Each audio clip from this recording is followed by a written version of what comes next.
cold against your skin. Running through the chaos, letting all the sin. Temptation in a bottle, ready for the night. Craving for the thrill, it's time to ignite. Dark desires burning bright. Echoes in the dead of night. No retreat, no looking back on this heart attack.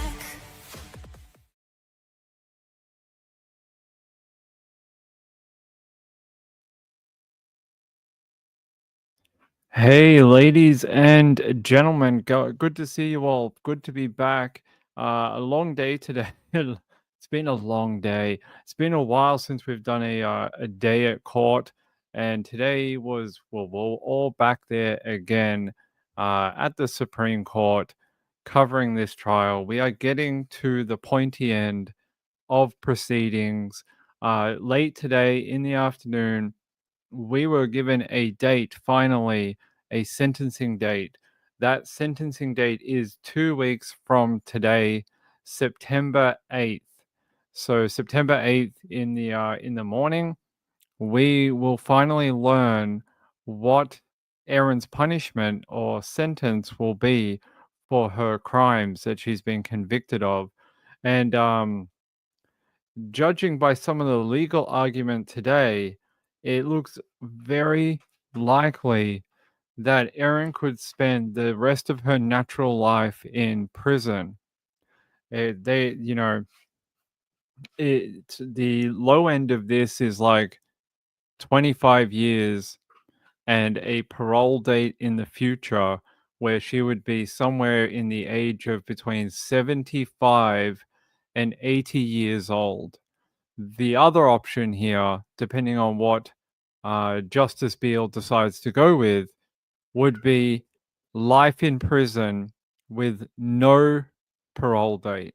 So if she gets sentenced with no, what they call like no bottom on here, like no minimum, she will die in prison. Most likely that'll be the way. If she gets 25 to 30 years in prison, she will die in prison most likely. If she gets life in prison with no parole date, most likely she will die in prison. So unless something happens with an appeal after sentencing in a couple of weeks, so the way it works is when we get sentencing on September 8th, from that point, Erin has about a month to submit any appeal to be heard over. It depends, whatever part they decide to appeal over. There's several things they could look at. We will see. But it was a very long, emotional day today in the court, hearing the victim impact statements. I think I think a lot of people, you know, could feel the pain through the people talking to the court, and it was very easy to relate to their suffering, especially for Ian Wilkinson. He was talking about how his life is, very lonely now, not having his partner by his side, not having someone to talk to throughout the day, someone to potter around the home with, and someone just to debrief with at the end of the day of what they did during the day, what they have to do tomorrow, what problems they have to tackle together as a team. And his life is, a lot more empty now because his lovely wife, Heather, is no longer with us. And one of the overarching themes of the victim impact statements was how kind and generous the three victims, the ones who died, are. So Don, Gail, and Heather, to hear from their children and hear what they had to say about their mum and dad. It was a hard listen. It really was, and I don't think there was many dry eyes in the house listening to this information from the victims. There was one dry eye in the house. A woman who seems to not be able to cry at anything, and that would be Erin Patterson. Very, very sad, very stonewall through most of this evidence and just stared straight ahead for most of it. and as if this like didn't involve her, as if this was not something that she had any part in. And to me, that is very confusing, and I'll explain why. Erin Patterson is not entitled to a discount on her sentence because she pled not guilty, and she has maintained her innocence throughout the entire thing. If she had pled guilty earlier on or at some point through the trial before a verdict was reached, she would be entitled to a discount on her sentence. That's how our laws work down here. But she has maintained that innocence and obviously, like I said, pled not guilty. I ask you something. If you were truly innocent, if you really, really were, when you see these people who you supposedly love in that courtroom reading out these absolutely heart-tearing speeches about other people who you so much as saying in everything we've ever heard you talk about how much you love them, how much they meant to you, how much they were like surrogate mothers and fathers and aunties for you because you had no family. And you act like this is someone telling you that, your favorite item at the supermarket has been discontinued. You're like, "Oh, it's very sad." Like, if you really were innocent, wouldn't you be absolutely heartbroken to hear this statements? This would be the first time you have heard from these people, heard their emotions really about this food that you cooked them, and then your cooking ended up killing them. This is really the first time since that day that you would have heard from a lot of these family members and what they had to say. Yet, nothing, nothing. To sit there while Ian Wilkinson broke down on the stand and had to take several moments to compose himself while talking about his wife, Heather. You're just like, yeah, okay, sure. I I I struggle with that idea that you continue to maintain your innocence here because your actions and behavior don't mesh with someone who would be truly innocent. Because if this all was a tragic mistake, you would just be beside yourself, not acting like this is just another day in court and whatever. That's how it came across. Very like, "Oh, whatever.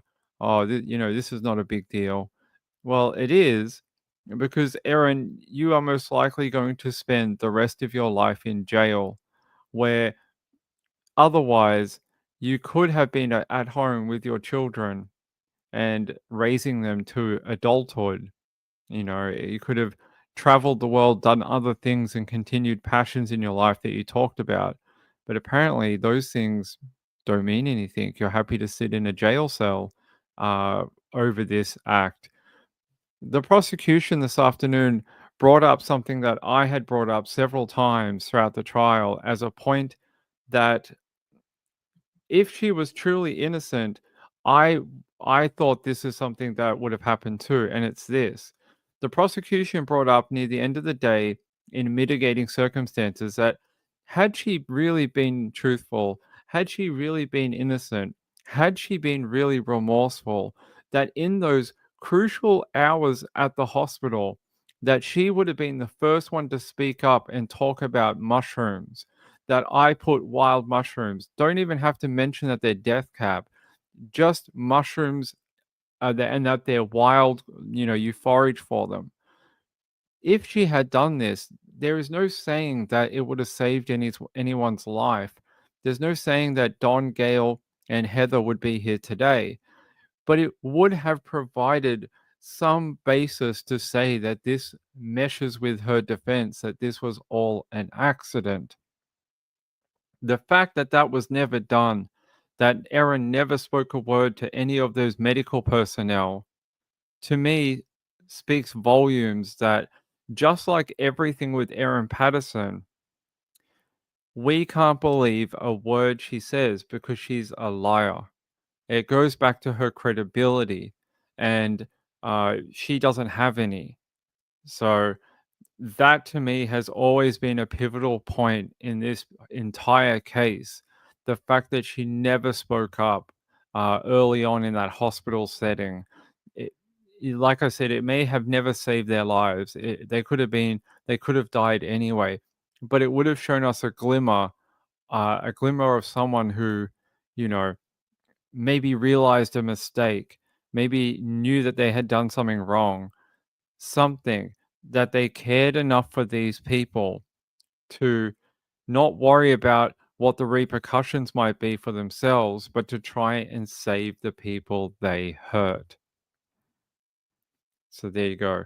Hey, Chrissy, I'm sorry about that. That was a bit of a monologue, but I had to get it off my chest after today. It's been a very hard day in the court listening to all this, and there's some of my thoughts after listening today. But I'll go deeper into it in a minute. I will. Good to see you all. Hey, Quiet Observer. Good to see you. Chrissy K's here. Marilyn Landis. Hey, buddy. Hey, Eric. What's up, legend? Keep up the great work, my friend. Thank you, my friend. It's good to see you. Glad you're up early to join the live show. That's my friend Eric from the docket. Thank you very much for the super chat, my friend. Hey, audio power user. I don't know how you become an audio power user. Not sure. It's good to see you all, though. I know it's very late. It was a very long court day today, a very strange court day.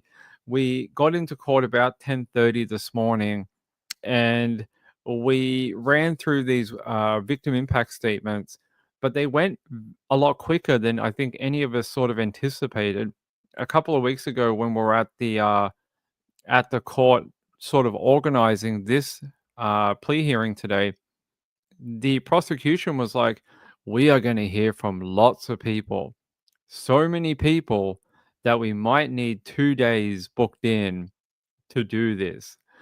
Instead, this morning after we got underway and the victim impacts statements got underway, it lasted about, I don't know, under an hour. We moved through them quite quickly. There was 7 people who either gave a spoke to the court and gave a victim impact statement, or it was spoken by the prosecutor or spoken by a nominated person. So we had 7 of them, including Simon Patterson. Ian Wilkinson was the first one, and then we heard from a couple of the different children of Don and Gail and Heather and Ian, which I will go through them. One of the proficient person. I was, very impressed by Tim. Tim is a hell of a writer, and I'll go into Tim's one in a minute. But geez, that man can write, and he pens a beautiful statement. He really does. I listening to him today in court, or listening to his statement being read out. He has a way of words. Now that is Tim Patterson. Is that the one that we read out? I'll have to double check my notes. I'm pretty sure it was. But that person is very proficient with words and pens a beautiful statement about the people that he loves.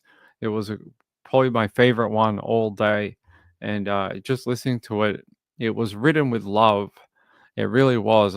Sometimes these are quite emotional, but the way he strung the words together and talked about these people is very moving. He did a great job. Aaron, good to see you. Good to see you. Woman of Steel's here too. Sean's here. Sean, thank you very much for the donation to the PayPal. I appreciate it. People like Sean are the reason I'm able to go out and sit through an entire court day and bring you back the information and my observations from the court. Unfortunately, the channel's not big enough yet where we can live off the ad revenue alone. So people like Sean helping fund these trials and things like that, they help out a lot. So I thank Sean a lot. He has been a wonderful supporter throughout the trial. So I appreciate it a lot. All right. I want to talk about, if I can get this up here. So when Ian, he was the first up this morning, he opened his statement, and you could tell it was going to be heart wrenching to listen to, but very beautiful at the same time. And I'll read it to you.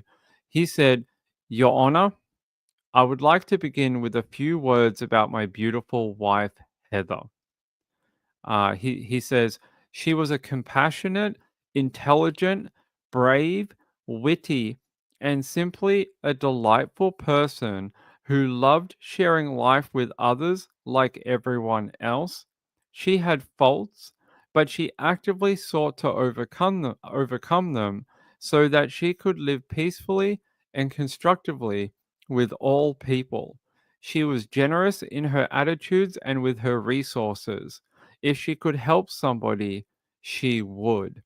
And that was a theme that went through the entire thing about these people.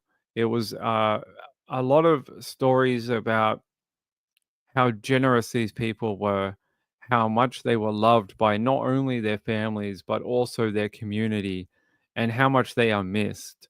That, very little of the statements today were anything about Erin. They chose to highlight who these people are and what it means to have them missing from their lives. And I thought that was very clever. It was a very clever statement to show that Erin matters very little to them. It's about the people they've lost. Erin is a minuscule part of it that had to be mentioned due to the court case, but they wanted to highlight their family, the people they miss. And that to me was the big theme today, was about highlighting these people for who they were.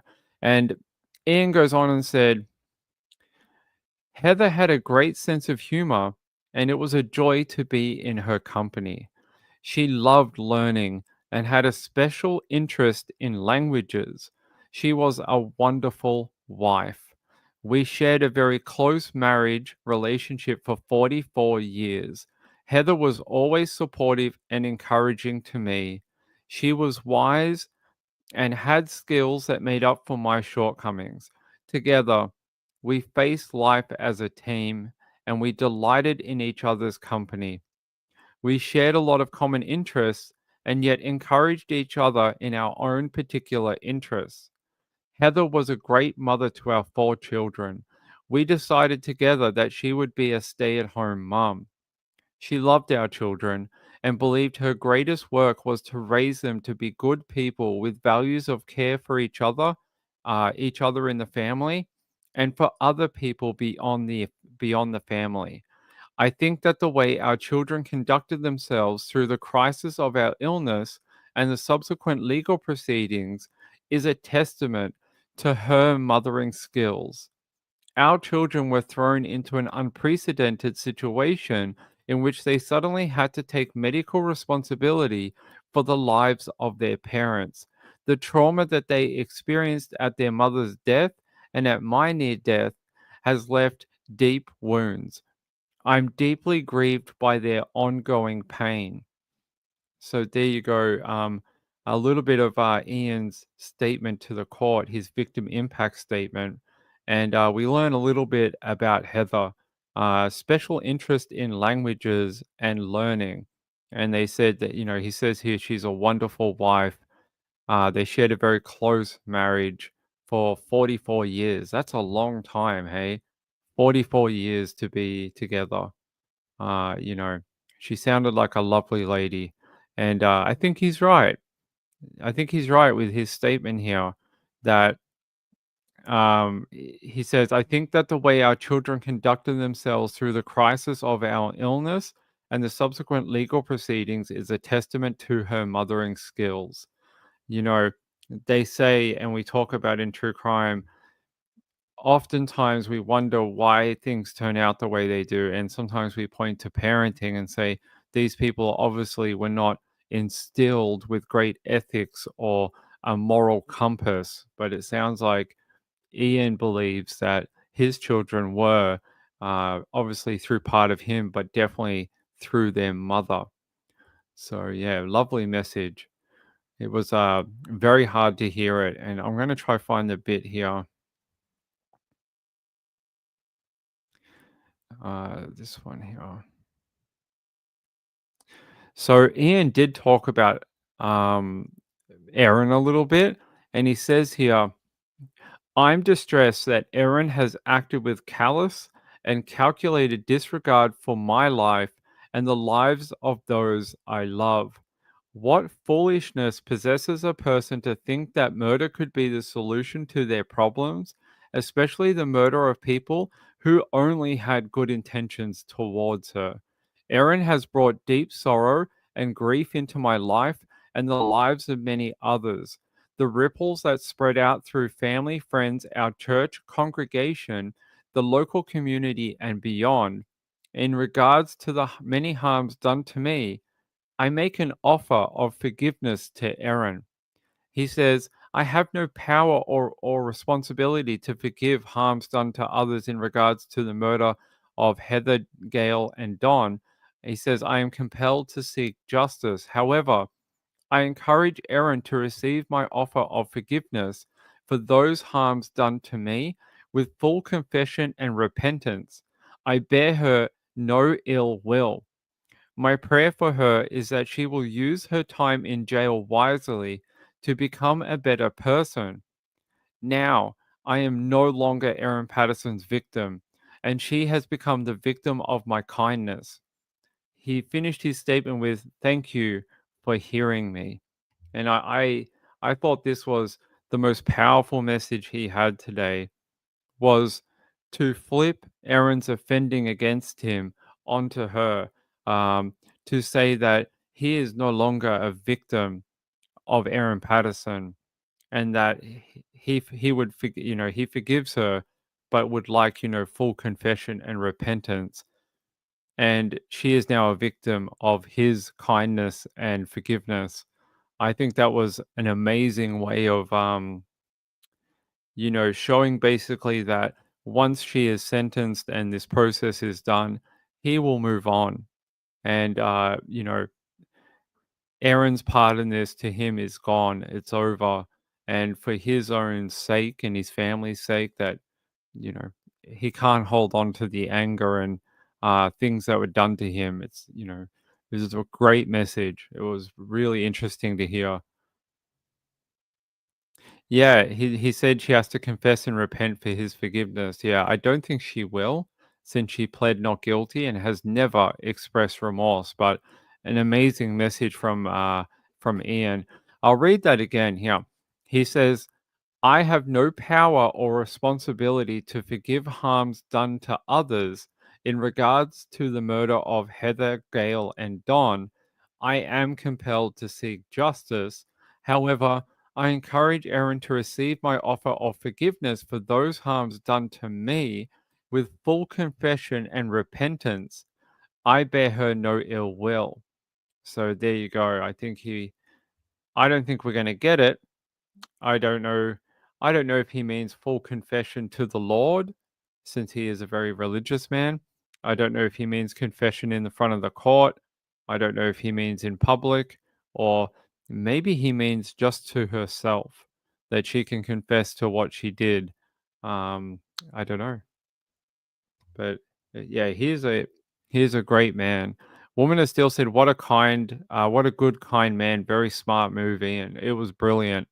Brilliant. I've listened to a lot of impact statements over my time in doing trials and things like that, and that was one of the best uses I have ever seen. Very clever. Very clever. He's a man that obviously does well with his congregation and speaking in public. He does a good job. Here, where here?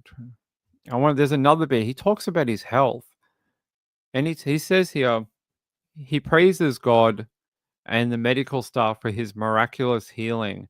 He says, I very, very nearly died. He also goes on to say, it has taken me the best part of 2 years for my health and strength to recover to the point that they have. He says, I praise God for my miraculous healing And I thank the many medical professionals who strive to say or who strived to save all four of us. They threw everything into our care. He says, um, he says here, he has a bump on the back of his head from the kitchen sink, obviously maybe from where he fell. He said the only way he remembers it is by the bump on the back of his head. He doesn't actually remember the moment at all, which is very interesting. He also said about his wife Heather that he only feels half alive without Heather.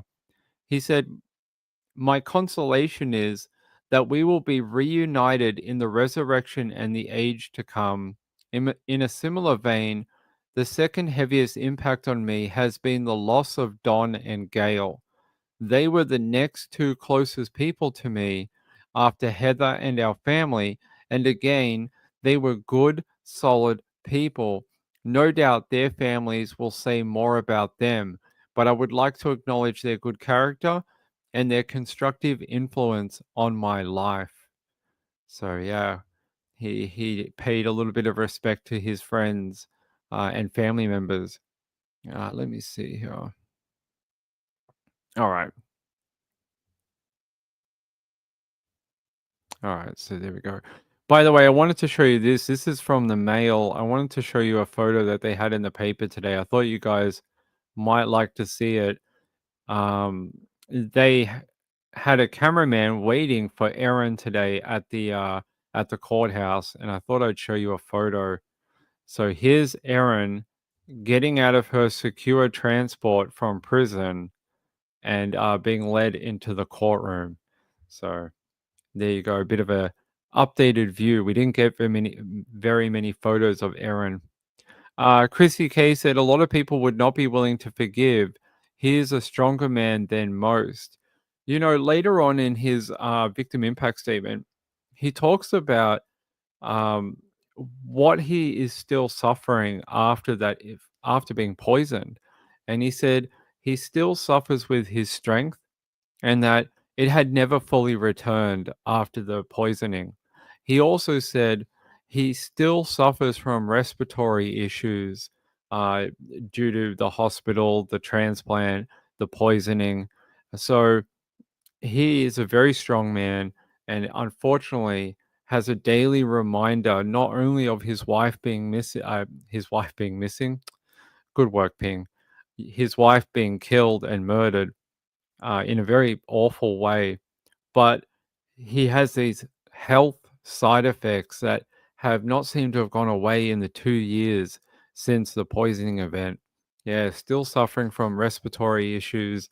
And he says, yeah, his strength never fully returned, not to how it was before the lunch. So he said he used to be a lot stronger, and now he's, you know, never got back to that level again. So those effects of that poisoning are probably going to follow him for the rest of his life.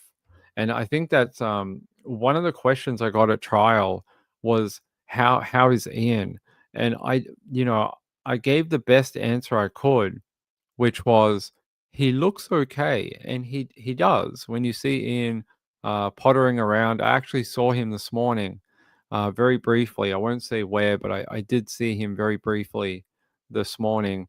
Um, he looks okay. Like he looks like a man of his age, and the fact that he does from the outside is a testament to the medical staff, but also his strength in trying to, you know, forge ahead and continue without his wife. But yeah, we heard a little bit about his ongoing health issues, and the poor guy, still suffering 2 years later with side effects and ailments that just are not sort of going away. It's interesting to me that he said he still suffers from those respiratory problems. And I don't know what that's from. I don't know if it's from being on a ventilator for so long, because he was on a ventilator for a number of weeks. I don't know if it's from that, from the medication, from the transplant, was it from the poison itself? He didn't detail what it was from. He just said he still suffers from it. But yeah, I just want to find if I can go back through my notes and see, did he actually tell us anything? I don't think he did, but I just want to double check.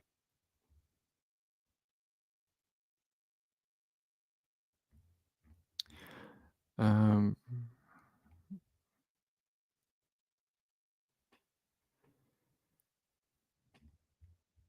uh, ja, ja, ja, ja.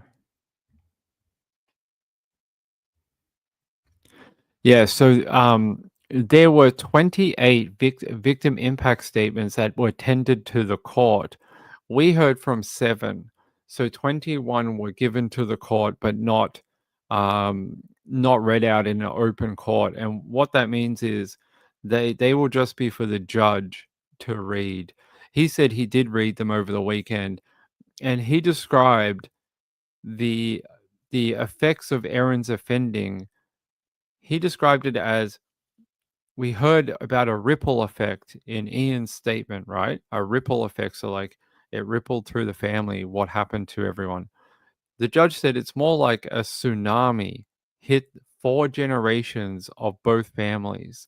And that's what it would feel like. It's hard enough losing one person, losing 3 people, and almost a fourth and a fifth. I mean, that it would feel like a tsunami, and such pivotal people. You're talking about uh, a mother and father, and a mother who were sort of like the matriarchs and patriarchs of their family, the ones who were sort of like the um the stability for both clans, for the Patterson and Wilkinson clans. They were sort of like you know, the glue that sort of held those families together. When there was a problem, they went to mom and dad. When there was something that needed to be sorted out, they went to mom and dad.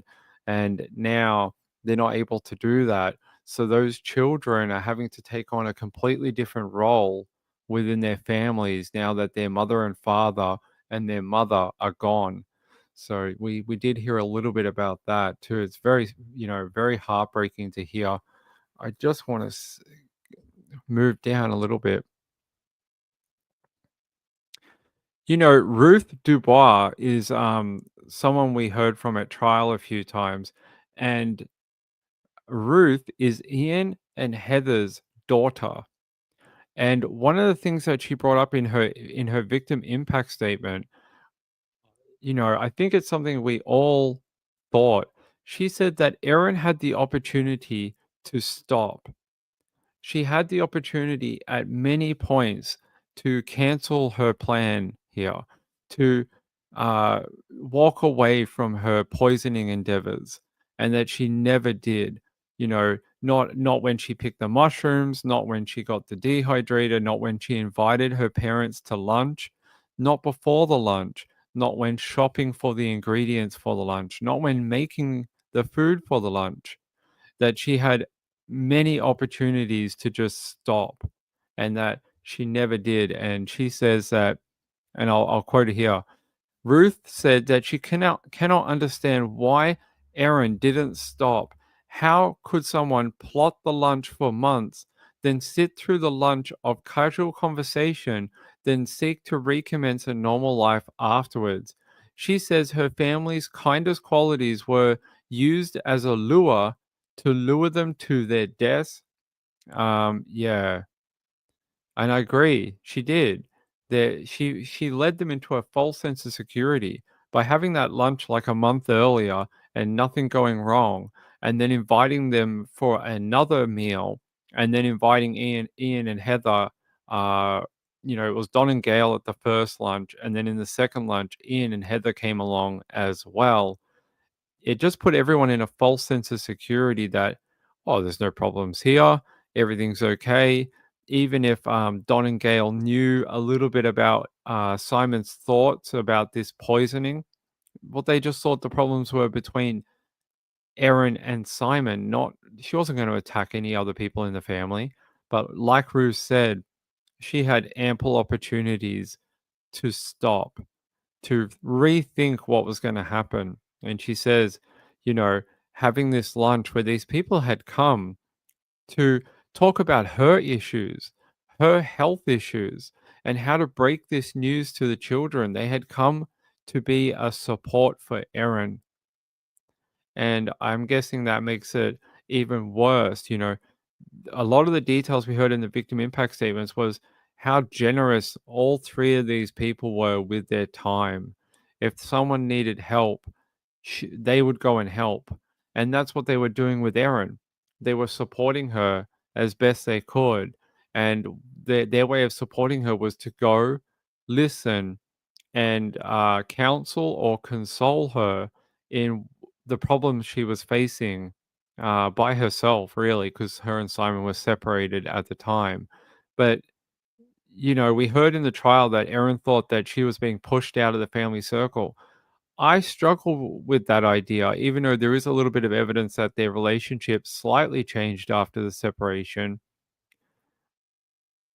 What four people that are not your direct family would come to your home to console you and counsel you over these health diagnoses if they didn't care about you?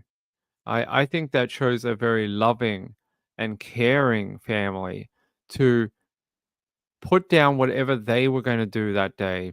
And Ian and Heather actually had a different appointment on in the afternoon, but they still made time for Erin. They still made time in their lives to go and help her. And what did they get in return? Betrayal. Betrayal. That's what they got. Betrayal and murder. And it is horrific. Joe, hey buddy, what's up, brother? Hey, good to see you. I got two of my friends here tonight. I got Joe and Eric. Good to see you both. Joe says, "Here's a question for someone who was in court and at trial and sentencing with you. Where we didn't get to watch for ourselves. What is your assessment of the judge?" I thought Justice Beale did a great job. I thought he was, I think I've said it before, he was an extremely fair judge.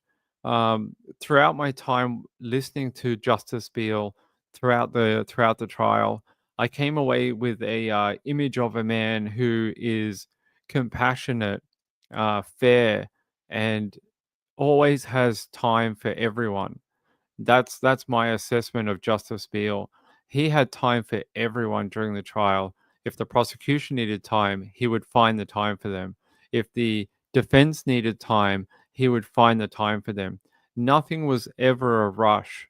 He didn't want to rush anything. He always wanted to make sure this was done properly and that everyone had the time they needed to complete whatever task it was that needed to be done. He wasn't like, "Oh, I'm not going to give you a 15-minute break because, we've wasted a lot of time already." He'd be like, "Okay, you need it? Well, if you need it, you need it. We're just going to make sure that happens." And that's the image of Justice Beale I took away from the trial. A very fair judge, a generous judge with his time, and a man I think believes in justice like full heartedly. He believes in the scales of justice being fair and equal, and he demonstrates that in his courtroom. He was a great judge. I really enjoyed listening to his thoughts and insights throughout the trial. Yeah, good judge. Carolina said that speaks volumes. Erin, Patterson, and everyone who chooses poison are sadists who love to watch their victims suffer. I think that was very hard for the family to know that Erin had made these meals, had many time to walk away from her plan. It's not like she had a gun, right? And chose a split second decision to pull the trigger in an argument or a heat of the moment. This was meticulous planning over months and months. She had to find the mushrooms, research about death cap mushrooms, find out where they grow, drive out there. If they weren't there, find another location and get more of them.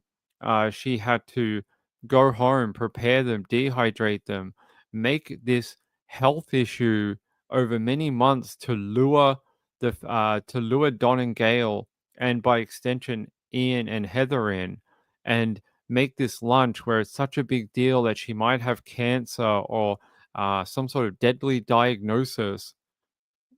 It's it's very involved, premeditated scheming, and I think that's what they were trying to demonstrate here. Hey, brother, good to see you. Let's see. Hey, Sean, how are you? Yeah, she did seem very disconnected from the entire thing, very much so. That's a good assessment of it. Finally, she's not wearing cream pants. You know, it's interesting. She's wearing a top underneath that brown. Uh, I'm not sure what it is. No, she's wearing like a. Is that a tie or a top? Hold on, let me zoom in. I think she's wearing like a top. I've seen this top or shirt or whatever it is before, the one that's like multicolored underneath. I think she wore that at another day of trial because I've seen it before. Um, hey Penguin, what's up, my friend? She had the poison mushrooms for months.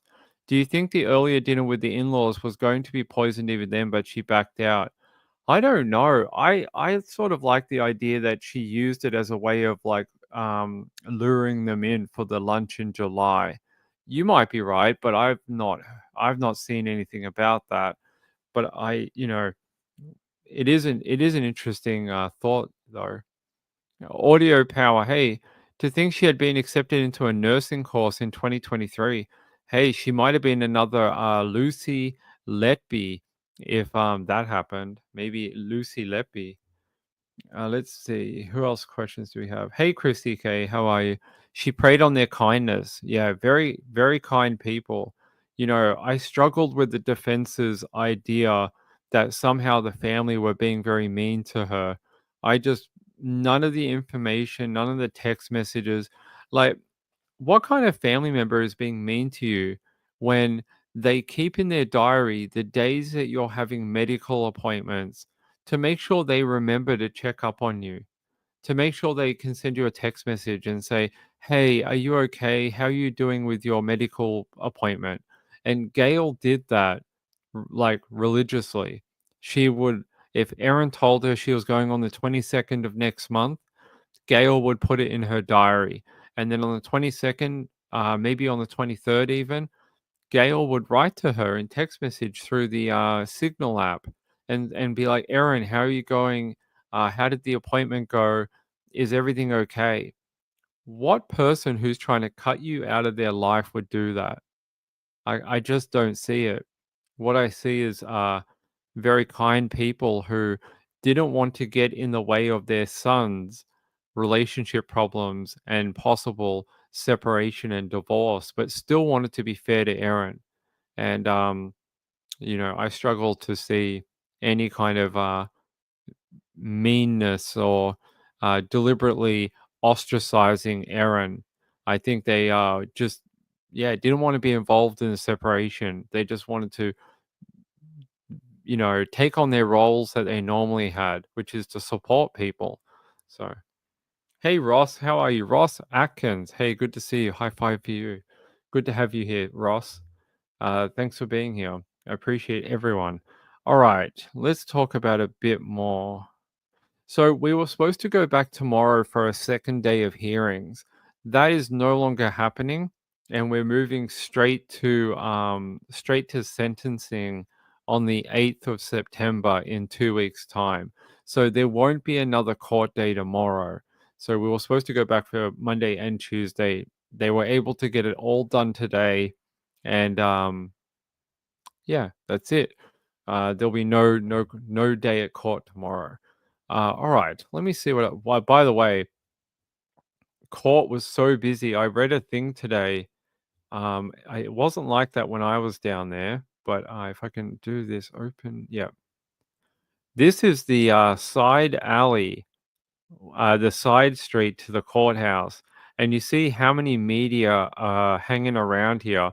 This black gate here, I'm pretty sure this is where the transport vans are. At least I think so. I'm not sure if it's this gate or another one, but you can see how many people were hanging around. apparently this morning there was a line of people, the public, not media, the public, trying to get into the gallery for today's hearing. Um, that is crazy.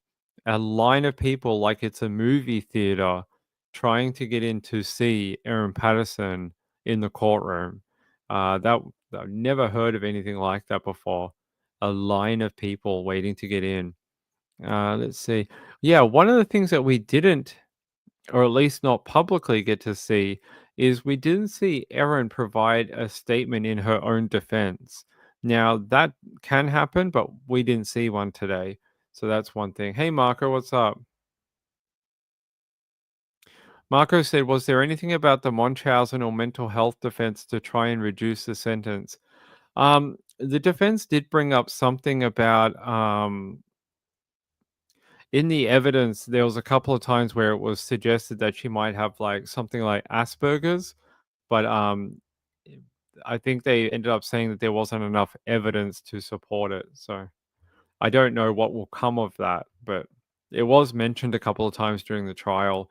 I think one in Simon's evidence, um, Simon, I can't remember what the quote is, but there was a time where Simon mentioned that she might have ADHD, Asperger's, and anxiety, but I don't think that'll do anything for her sentencing at all. Hey, Ross. Hey, oh, I said Ross. I meant, sorry, Rose Atkins. Sorry, Rose. For some reason, I saw two S's and not an E. I'm sorry, Rose. It has had a shocking impact. I believe not just on the family, but also that wider community. I believe that for sure. Joe said the line of people for the public started the night before Laurie Daybell's sentencing. They stayed on the steps overnight. Delphi trial for Abby and Libby was worse. There were only 24 public seats. I don't think anyone camped out overnight for this one, but lines at trials are pretty abnormal in Australia.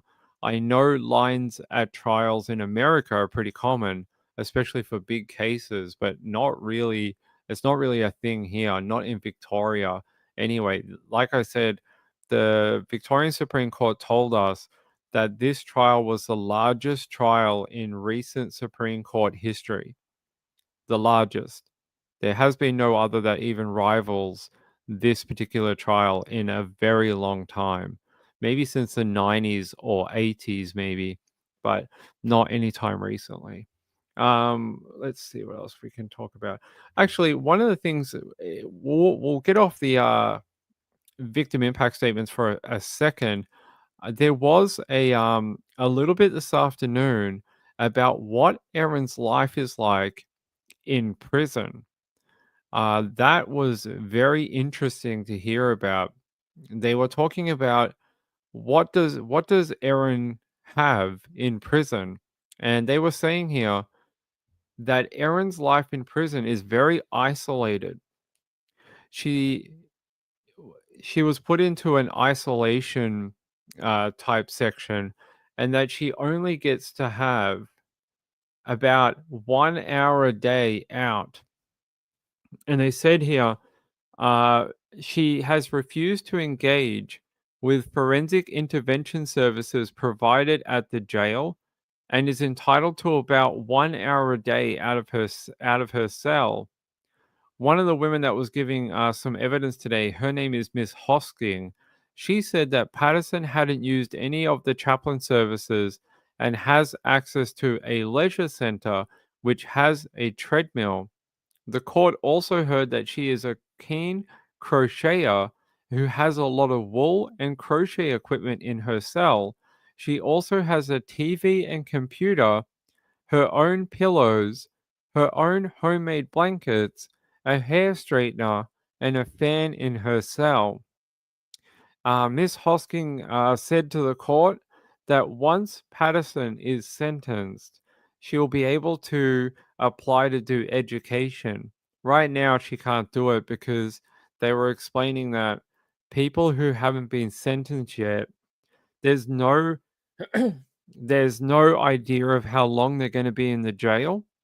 So they don't like to do that because what if they pay all the money and use all the resources, and in 5 months they leave the jail? It's a waste of time and money to set someone up with like a bachelor course with university.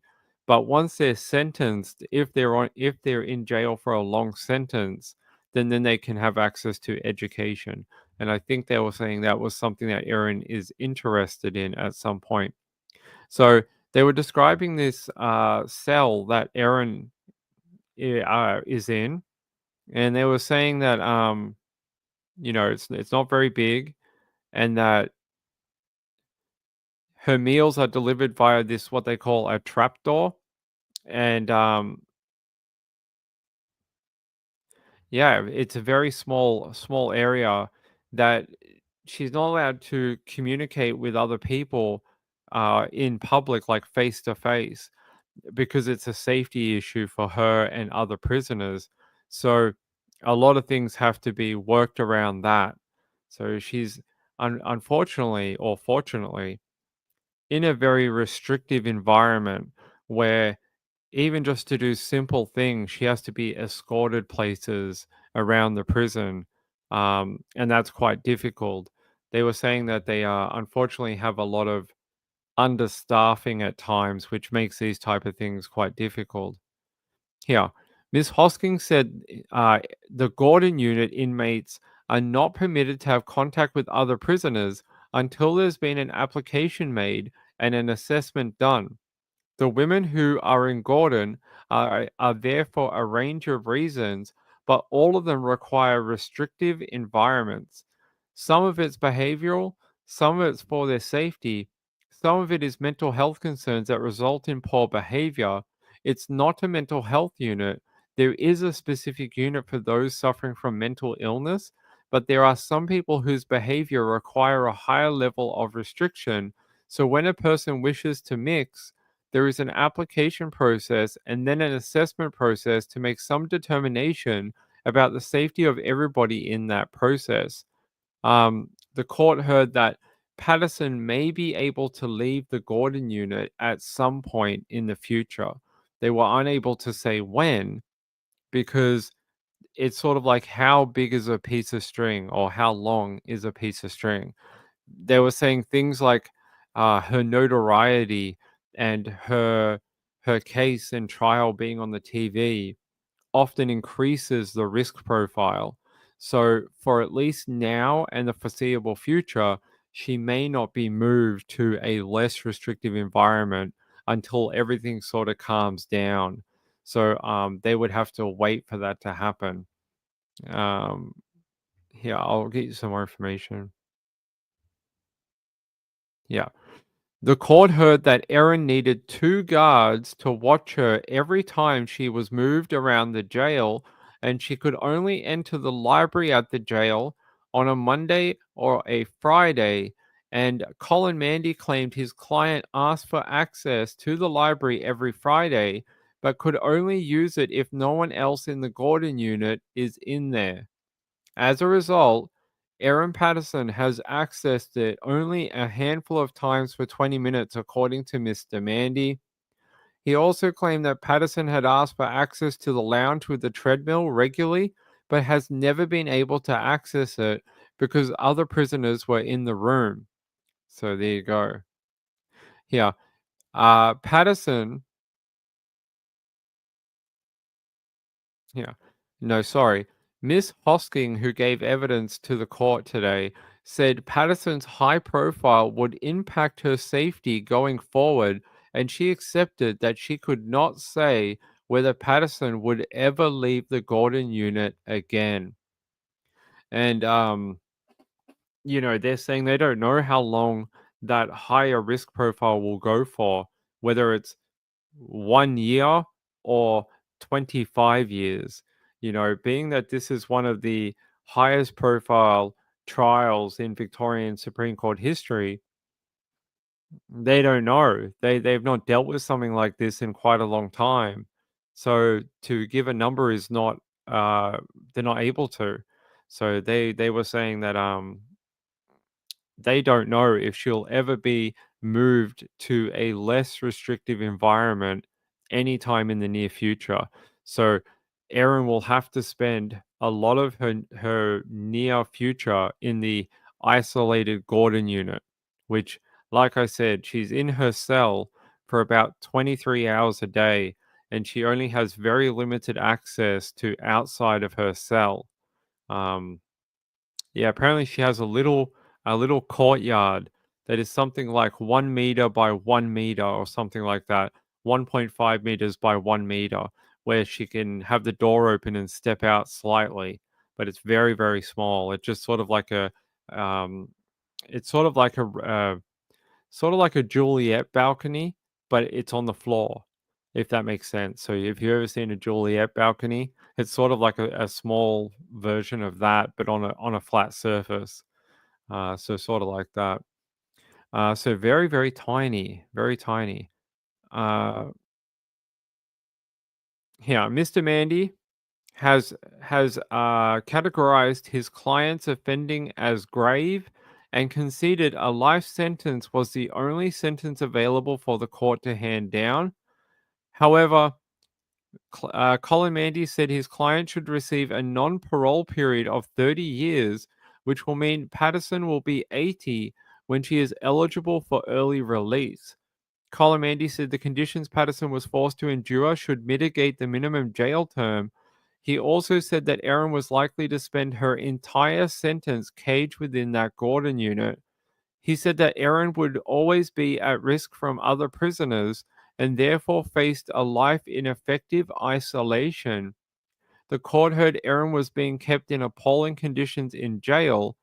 Although never having posed any threat to an inmate herself, she would remain at risk for the foreseeable future, according to Colin Mandy.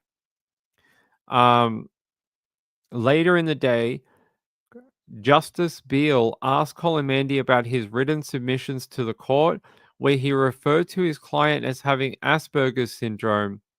Colin Mandy said Simon claimed his estranged wife had autism. Colin Mandy also said police had been told by David Wilkinson that Erin was a high functioning autistic person. Mr. Mandy said despite submitting his client had Asperger's, he was not pushing for a discount on her sentence due to it.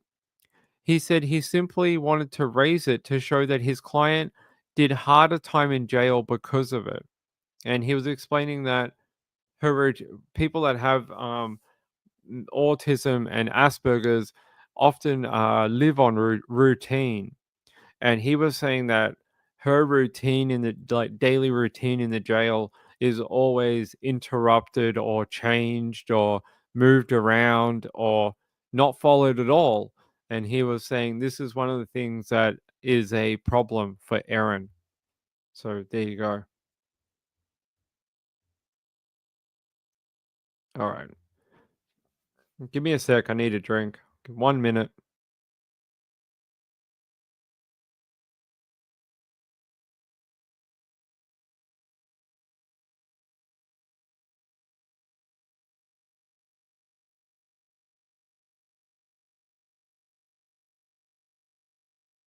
All right. Hey, hey, thank you, Sean. I appreciate it. Yeah, hit the likes. Hit the thumbs up, please. And if you haven't subscribed to this channel, um, I haven't asked a lot of the people who visited this channel throughout the trial. After spending over 200 hours in the courtroom and doing over 50 episodes of our podcast, all I can ask you to do is to support the channel and hit the thumbs up and subscribe. And if you're being really, really in a generous mood, there are links in the chat where you can help get Ping to his next trial, which we believe it'll probably be. There's some sentencing stuff coming up for Lachlan Young, which I'll be going to in person. And then our next big one will be next year, which will be Samantha Murphy. And we expect that one to be probably as long as Erin Patterson. So at least a couple of months. So they long, arduous, have to spend every day at court, and unfortunately, it costs a lot of money. So I appreciate the people who got me through this trial. if you want to be one of those people who helps with the next one, those links are in the chat. Hey Joe, thank you very much. He gifted 5 memberships. Thank you to Joe. I appreciate it, buddy. Who got them? Who got them? Oh, it doesn't tell me. Thank you to Joe. Everyone, if you got a membership from Joe, say thanks to Joe. That would be nice. Hey Jen, how are you, my friend? Good to see you. Ballarat. That's right. That is Samantha Murphy's one. That is in Ballarat. Actually, same as Lachlan Young is in Ballarat. So yes. Yes, Samantha Murphy's trial will almost be about the same as Erin's. So we started this journey all the way back in April.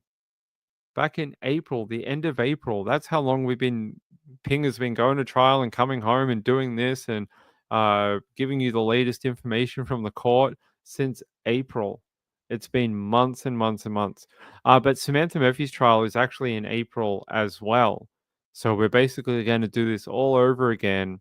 And we're going to be going to a far-flung place again in Ballarat, the Supreme Court in Ballarat.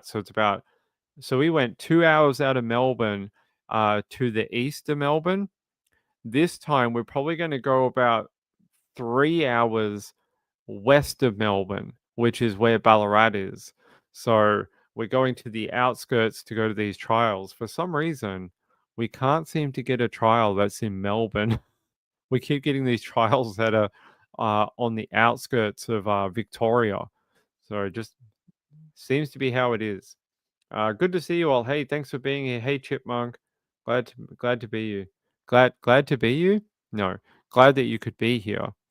Carolina says, "Is this like her new elbow cancer, or is Erin Patterson's condition real this time?" I don't know if the look in court today. They said that there was no evidentiary foundation for these claims of Asperger's or autism, and in a court of law, you need to have a evidence foundation. And what is that? It's some sort of evidence that this is a real thing. A psychologist report, a doctor's report, some sort of diagnosis, but she doesn't have that. So I don't know if it'll be able to be used as a mitigating circumstance for her sentence. But as you heard there, at least 30 years in jail, at least. Hey, Rose. Thank you. I appreciate it. That's very kind of you. Sorry about getting your name wrong before. I'm very apologetic. Um, regional court tour with Ping. That's right. Regional court tour with Ping. Actually, to talk about the tours, I am doing here. So you saw Marco in the chat before? Where is he? I don't know where he is now. Marco, if you're here, put your hand up. Hey Nancy, good to see you, my friend. Hey Jay, glad you could be. Hey Journey to Justice, glad you guys could be here. Here, Marco. This is Marco here. Marco is the one that's organizing the Melbourne Mushroom Tour. So you guys may have heard me talk about this the other day. In October, I think it's 19th, right? Yeah, October 19th. We are doing a full day tour from Melbourne, taking an entire coach of 50 people around Victoria, and we're going to go visit some of the places that you've heard about in the trial. So we're going to drive past the prison at Ravenhall. We're going to take a trip out to Lock for morning tea. May even take you to where the prosecution says one of the locations where Erin could have picked the mushrooms. Then we're going to go to Outram. Outram is the second location where the prosecution says that Erin could have picked death cap mushrooms. Then we're heading to Leongatha, which is one of the main places the families and Erin is local to. We're going to have lunch at the Leongatha Hotel. Then we're going to stop by where the trial was conducted at the Morwell Law Courts precinct, which is where I went to trial and reported on the trial.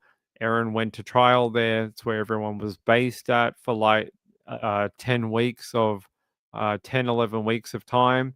And then we will bring you back to Melbourne in the evening. So I think it's a very long day. Starts at like something like 7:30 in the morning, and goes to like 6 or 7 p.m. at night. It's a long day tour, but you guys are going to get to go all around Melbourne. So that is being organized from Marco. I don't know if Marco's here. Marco, do you have that code? If Marco's here, he's going to put a code in the chat. And if you use this code, if you buy a ticket, it'll help ping out. So I'm going to be there. I'm going to be emceeing and be your host for the day, along with Marco. So Marco's going to do some talking too. But I'll be narrating and talking on the tour all day, giving you as much information as I can about Erin Patterson. And it should be a fun day. It should be a fun day if you're into true crime and the Erin Patterson, case as a whole.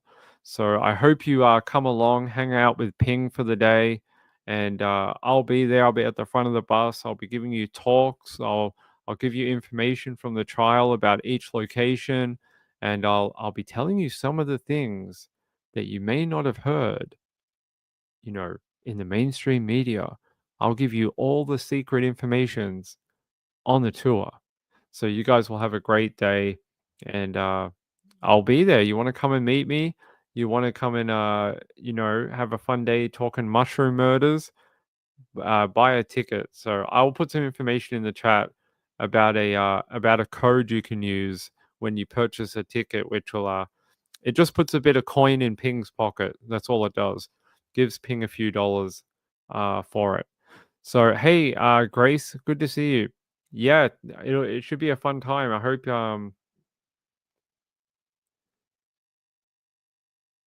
I don't know who Lisa is. Who's Lisa? I don't know who Lisa is. But hey, it's Marco's endeavor. I'm just coming to help out. So I'm coming to you guys have all the best information. Should be a good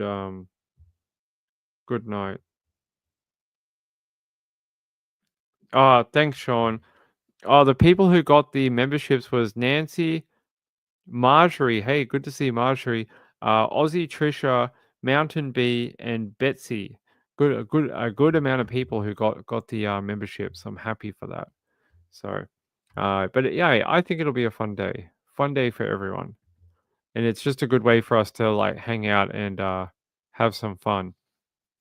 All right, I want to show you something from this page here. This one here. So, if you don't know who this is Jane Warren. You may have heard her here. I'll put this up here. You may have heard her be called Miss Warren. So often in the court case, she's called Miss Warren. And the one you see on the left here, this is the head prosecutor. You would have heard her throughout the trial. She was the main prosecutor. So there's some good photos of the both of them. October 19. October 19. Woman of Steel said, how come I can buy memberships on my other channels but not here? I don't know.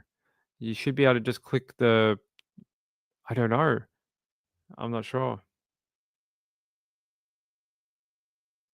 Jay said Lisa used to be on some Facebook in some true crime click with Erin. Oh, I know who you're talking about now. Yeah. I'm not that. Don't worry about that. It's okay. I'm not anything like that. I was joking about the secret information. All the information that we've been able to release from the trial, you guys have already heard. Every single piece of it. I was just mucking around. There is no secret information. Every bit of information I've been able to release, I did it on the day we got it. So there is nothing I've kept back from anyone. Yeah, glad you got a membership. Joe said, "Where is the closest international airport?" It'd be Melbourne International Airport. Lisa has some podcasts now. I did read in uh, one of the things we read that there was a group of people from Facebook that knew Erin in one of the groups, and one of them started a podcast or something. I don't know if that's who you're talking about, but I know that there was some group of people that were in this like the Kelly Lane Facebook group thing, and that one or two of them or three of them had started a podcast about revealing inside information into Erin's life or something. I don't know how good it is. I've never watched it. I've got no idea. I get all my information from the court. So thanks, Jay. I appreciate it. Um, your friend knows her. I've never had any contact with her. I've had contact with one friend in that group. So one person that was part of that Facebook group I did know. But I've never given them information, taken information from them, or had them done anything on this channel because I don't trust them. So that's why I have never brought them on the show or talked to them because I don't trust any of them. So I just don't know enough about them. I don't know anything about them. I don't know whether they're feeding fake information to people. So I don't know. Jay said, just worried that you'd be selling out for Erin tours. No, it's just one tour and that's it. We're just doing it in October for people because we got a lot of inquiries, people that wanted to go out and see the areas, but they were like, "Oh, it's a long trip. I don't want to do like one town in one day." The other part of it is, me and Marco wanted to show these towns like the beauty of them and how nice it is out there. The towns have had such shitty coverage over the last few months that they've been sort of painted as these sort of evil places where murderers are grown, and there's actually like a lot of history out there, a lot of like really nice people who live out there, a lot of lovely communities out there. So we thought if we take people out there and show uh the country, community side of it and how nice people are, that it might be a nice part of this trial rather than constantly painting people out there with like, they're evil people and they're just country bumpkins and there's a more to these towns than just Erin. So, there's millions, not millions, but there's thousands of people that live out there who really love their communities and towns. And it would be nice to show people a different side of these areas. So there you go. Um, Audio said, absolutely, they are beautiful towns. I mean, I went out there for the trial. They're lovely. I mean, it's so pretty in there in the mornings and that. Often, like, they get fog out there. When I was out in Morwell, there was just like fog, like so thick. I couldn't see if I put my hand here, I couldn't see my hand. Like, the fog was insane out there. So, no, it would be nice to demonstrate to people and take people out and show them, while Erin did come from here and lived out here, there's more things to do out here, like places to visit. There's a mining, very old historical mining section of these areas, and learn some history about Victoria. Be good. Hey, Factual Life, good to see you, my friend. Rose said, thanks. I was living out in Morwell for years. Yeah, I went out there for the trial. I mean, I heard some other reporters had issues out there. I had no issues, and I was walking down near the Coles. There's a Coles like on the back end of, so there's a station, and then down near the other block, there's a Coles down there, and I'd walk down there at like 9 p.m. and get food and supplies, and then walk to the Chinese restaurant and get dinner. Like, no one bothered me. I wasn't attacked. No one got in my face or anything. I didn't have any problems. I wasn't like hiding in my, you know, oh my God, someone's going to break into my hotel room and kill me. I didn't have any problems. Everyone was lovely out there. Met some lovely people. The place I was staying, they treated me really well. I didn't have any problems in Morwell. Gracie said, beautiful towns. I'm considering buying a place in Golden Beach. I'm always out in the bush. Have a property off grid near N Hill and Little Desert National Park. Okay, that's cool. I hope you do. I hope you do. So yeah, there you go. All right. All right. Oh, hey, Aussie Trisha. Aussie Trisha said, thanks, Joe, for the gifted membership. You are most kind. Hi, Ping and Chad. Hope all are well at the start. All right. You go back to the start, my friend. I don't know why you can't buy memberships. Give me 1 second. I'll see if I can do it.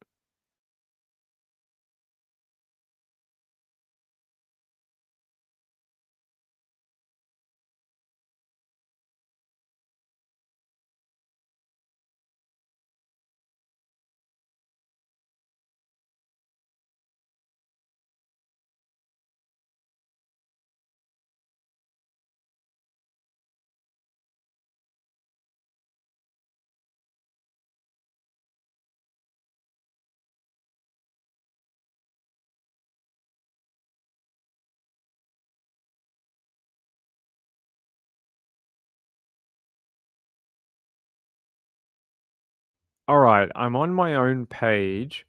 So if I go here and I go to membership gifting, yeah, like I can buy memberships on mine. So you have to go down to the bottom, and if you're in the chat, it's the right-hand side where that dollar bill is, and then it's the one, two, three, four, fourth option down, and it says membership gifting. Hold on, I will show you. Here we go. So I'll show you. There's like a little option. So if you wanted to do that, you could. Do we have any free ones this month? We must not have any free ones this month. I must have already given them all out already. Sorry about that. But we can show you. So if I upload this,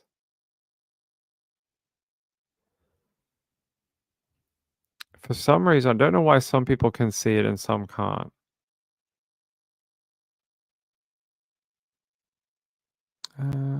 Yeah. So if I take away this comment, you'll be able to see it. Thanks, Jay. I appreciate it. I'll get back to it in a second. Yeah, see, if you go down to membership gifting, it's in there. So I don't know why some people can see the option and some can't. I'm sorry about that, but yeah. Hey Jay, thank you very much for gifting the members. I appreciate it. I just want more people to come and hang out with us, and if you're going to help do that by gifting memberships, I appreciate it a lot. It helps me a lot. The bigger the family gets here, the better it'll be for everyone, and the more trials I can do for you. All right, let's keep going. All right, let's go back to Erin. We had a bit of a break. I showed you a night that photo. I like this photo of Nanette Rogers and Miss Warren. So if you ever heard people say Miss Warren or you heard me say Miss Warren, this is her on the right here. That's why I wanted to show you because people keep asking me who's who when you say Miss Warren, Miss Lenthal, um, Dr. Nanette Rogers, Colin Mandy. This is Nanette Rogers on the left. She is the lead prosecutor for Erin Patterson's trial. And then I think she's second in command. That's Miss Warren. And then they have Miss Lenthal as well. So, yeah. All right. Let's continue. I want to talk to you more about yeah, so they talk about aggravating circumstances, and they're talking about when they're talking about mitigating or aggravating, they're talking about for and against, higher and lower in the sentencing. Like, what will get Aaron a lower sentence or a higher sentence? And both sides, the defense and the prosecution, get their chance to submit things to the court, and that's what happened this afternoon. And it says here. Prosecutor Jane Warren, that's why I wanted to show that to you, said Patterson's fake cancer story was an aggravating factor of her offending. And she says it is clear it was some sort of ruse or lure. The lure was aimed at getting Don and Gail to go to the lunch. I agree. Miss Warren said it was a case that showed the highest level of planning. It's essentially as high as you can get. So they're saying it is premeditated. It is the highest level of premeditation for murder that you can do. Um, the prosecution yeah, so this is what we were wondering about Ian Wilkinson and his attempted murder sentence.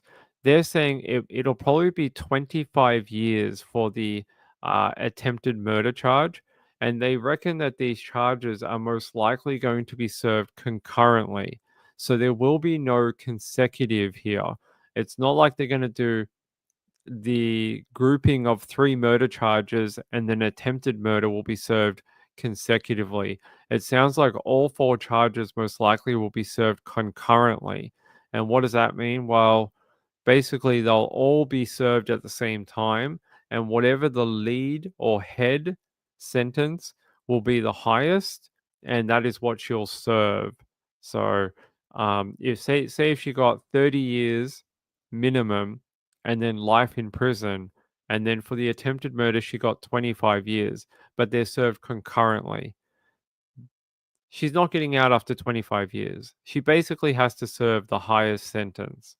And that looks like what's probably going to happen here. So there you go. I don't know how they celebrate. No idea. Are you talking about Uruguay? Uruguay, 200 years of independence. Good work, Uruguayans. Is that how you say that? Uruguayans. Uh, all right, so there you go. That's an answer to your attempted murder charge. We all wondered what was going to happen there, and now we know. They also said here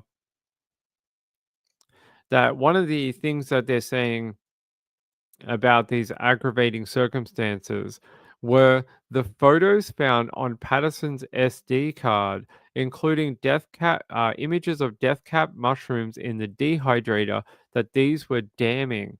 And they said the images strongly supported that Patterson did find death caps in lock and that she dried them. She was preserving them for later use, Miss Warren said.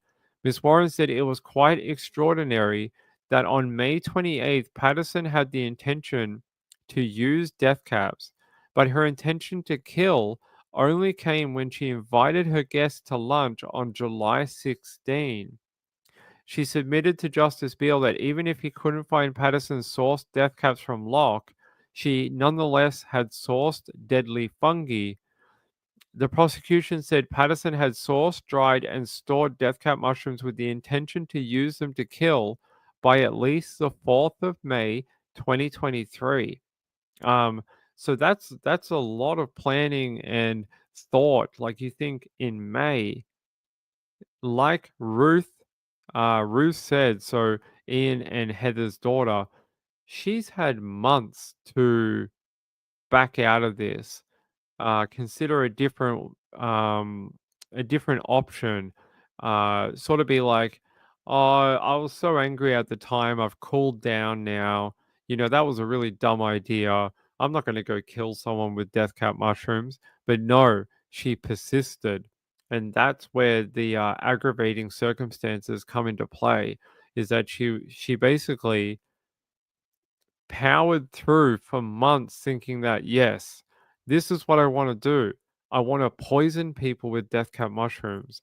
I mean, it's crazy to think of. Here, I'll show it to you just for the people who have not seen that image.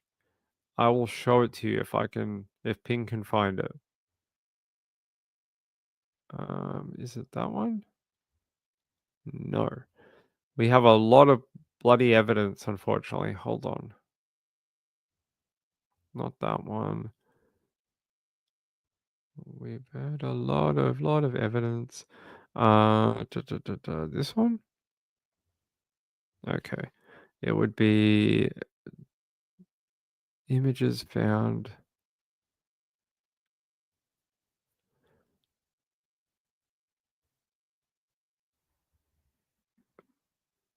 Here, give me a sec. I'm just trying to find some of these images. There's one of them. There you go. There's death cap mushrooms. Is there another one here? There you go.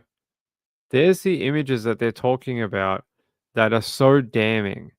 I mean, they are. What else? The mycologist said that this is death cap mushrooms on a dehydrator tray in Erin's home while she's weighing them. Like, what else would you need to weigh them for unless you were dosing out poison to kill someone? I agree with them. It is damning evidence. I mean, it's not like she's got. So there's another photo here of see, normal mushrooms. Here you go, normal button mushrooms that you find at a store. Well, these ones up here are not. These ones are death cap mushrooms. And what else would you be doing with them? Why would you need to weigh them? It is an aggravating circumstance to the offending. She did this months before that lunch. Um, it definitely shows premeditation to the highest order. So there you go. When we got this photo in trial, everyone was shocked. They were like, Like you could hear the gasp in the audience. Like it was pretty you know, it was very much like I sank your battleship type of moment. It's very, brutal. And then you hear here, look, here she's searching for ovarian cancer. And there's some more death caps, another photo. The other thing is, why would you take photos of your murder weapon? We talk about dumb criminals. Stop taking photos of your murder weapons. What's wrong with you? It's like the people who take photos of bodies and then send them to someone, and then they wonder why they get caught. It's like, what's wrong with you? Then here's her measuring some normal mushrooms. Seems she had a fascination with measuring mushrooms. Here's her talking about more stage 4 ovarian cancer. And here's her looking for brain lymphoma, more cancer, and more mushrooms. Here, so you can see her. She accidentally took a photo of her bench. So nothing else in that photo besides her bench. Um, yeah, very silly, very silly. Not very clever.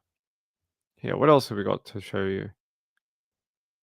Photo stills from video search. Uh-huh. And then in her home, she had the recipe tin eats book. Even tells you how to make the beef Wellington. There you go. You can all try at home, but please do not add death cap mushrooms. Please don't be trying your own version, and please don't call it the Erin Patterson version or the Erin Patterson edit. I don't want to hear that. I don't need to go to another trial for death cap mushrooms. I've heard enough about death cap mushrooms to last me a lifetime. Gracie said, I went to the Asian grocery store in Mount Waverly Shops where I shopped too for 30 years and asked for mushrooms on a live I did. Oh, really? That's those poor people in the shop.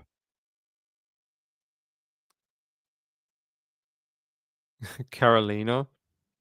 Carolina.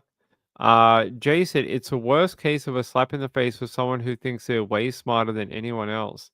I agree. There you go. There's that picture of the beef Wellington. Not what she made.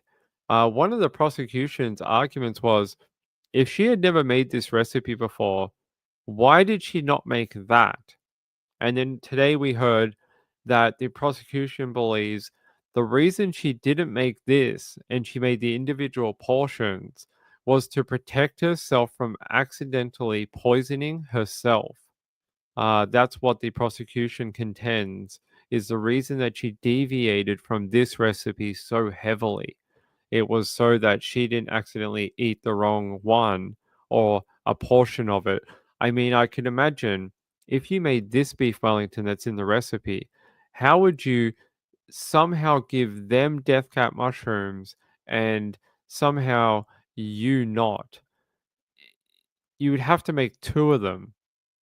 So she did something similar. She made individual portions where five of them were wait, 1, 2, 3, 4. G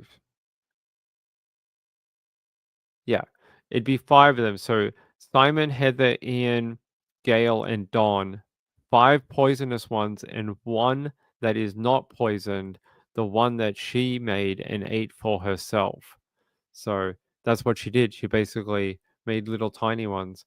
Missy, hey Missy, I have a feeling Nagi will remove this recipe from her next print run.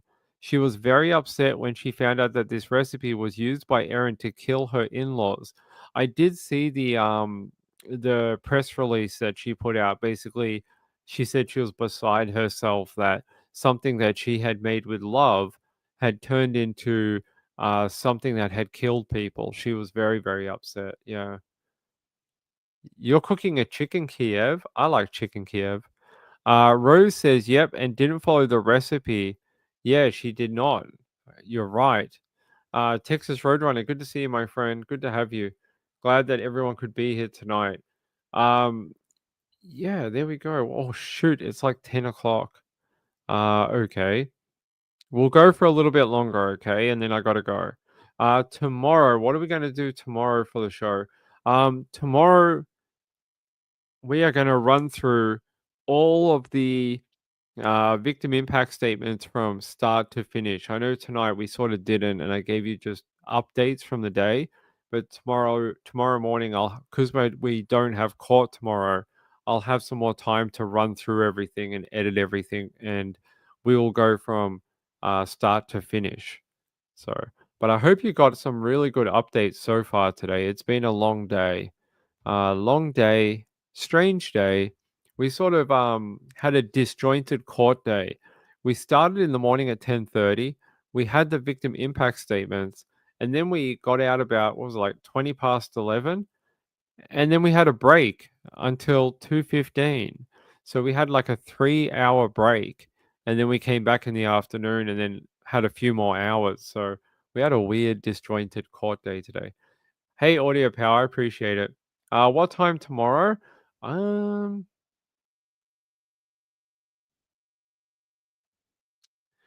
what time do you guys want me on tomorrow? I can be on about um I can be on about 2 p.m. Australian time tomorrow if you want. I can be on about 2 p.m. if that works for everyone. I could do that. If people are okay with that, about 2 p.m. In the afternoon, if that is okay, if that works for the general people. Yeah, let me see. Let me check my my thing for tomorrow. I think that's fine.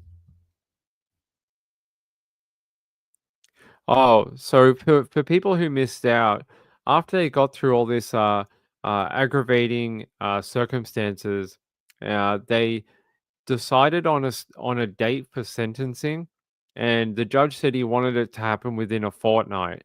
So the date for sentencing is the 8th of September, 2025. I will be there on the 8th of September in person to see Erin Patterson sentenced. So that'll close the chapter for this prosecution of Erin Patterson. Now, what happens after sentencing on September 8th? Well, Erin Patterson will have 28 days after that sentencing to lodge an appeal. If after 28 days there is no appeal lodged, that's it. It's basically done.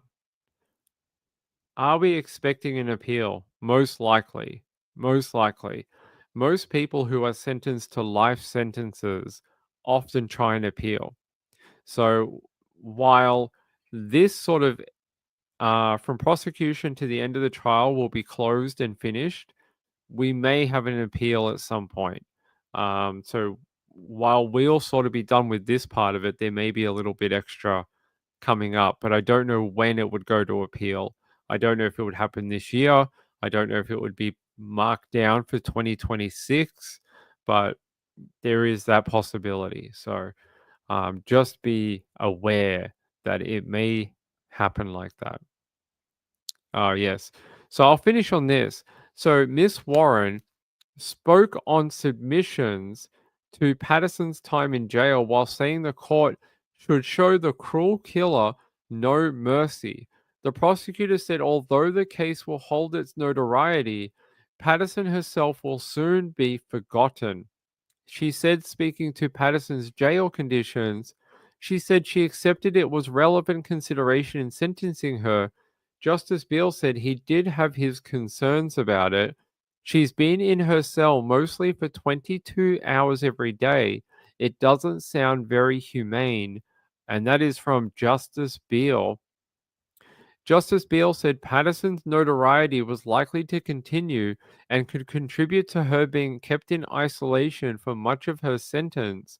Miss Warren argued society would likely forget about who she was in time and this would allow her to be eventually moved back into the general population of the jail.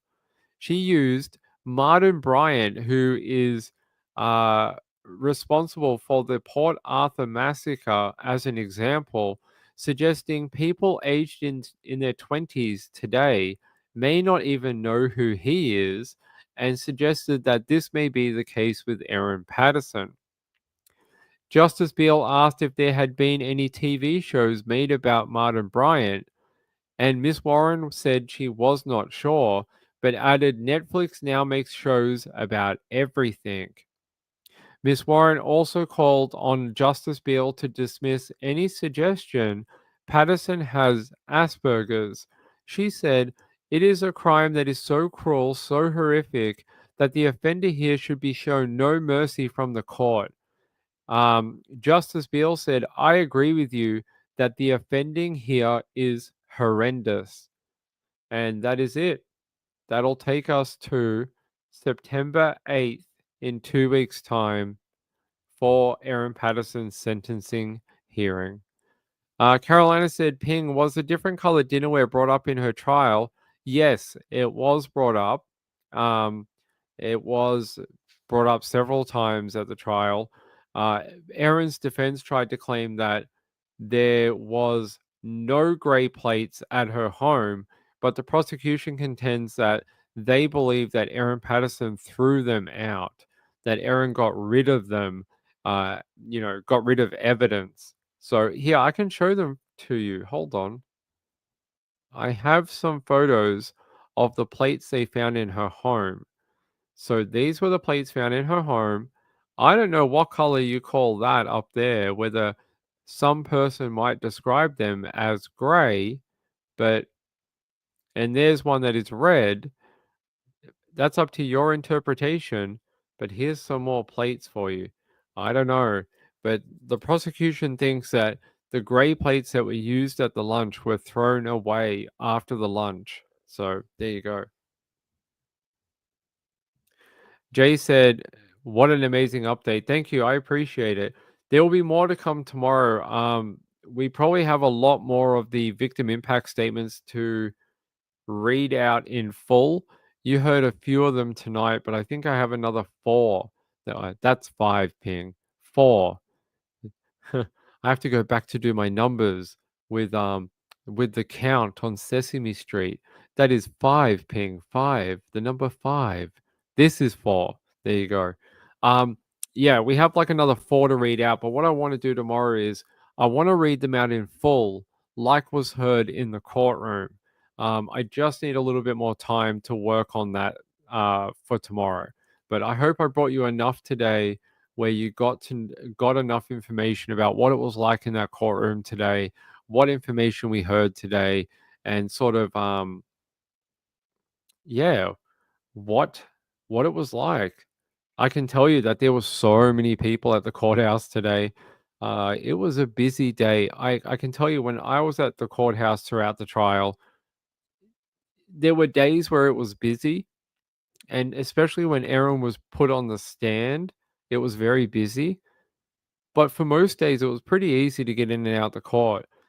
I have never seen so many media and people and the public all in one place before trying to get in for one trial. It was pretty brutal.